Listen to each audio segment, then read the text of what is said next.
This is for Doug Kimmel. Doug, this is something I'm not making up. This is something I'm not doing. It's something that your son wanted me to say about you. And he mentioned that you run a welding business and you're the Terry Funk of the welding industry.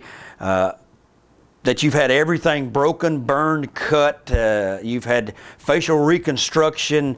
You can barely move. You're in constant pain.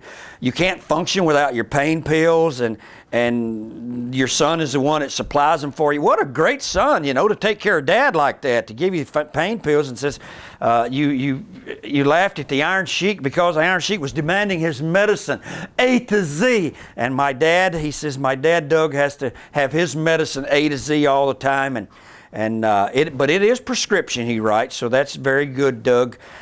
Since you're the Terry Funk of the welding industry, I'd suppose that you've had a few welding rods stuck in a few places and all those bumps and bruises that you had.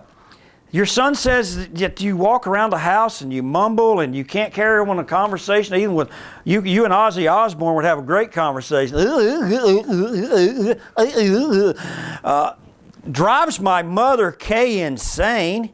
He gets out of bed and walks like a zombie throughout the house several times a night. Well, now, Kimball's son, there's nothing wrong with that. I get out of bed and walk around like a zombie 2 or 3 times a night myself, you know. Especially if I had some Viagra, you know, I worry my wife to death too. Why would your son say that about you, Doug? You know, he said by the time you listen to this, even though you like the honky-tonk man, within the next few minutes you're going to fall asleep anyway. You know what I'd do to him, Doug? I'd take that kid, and even though he might call the cops and have you arrested, I'd beat the living shit out of him.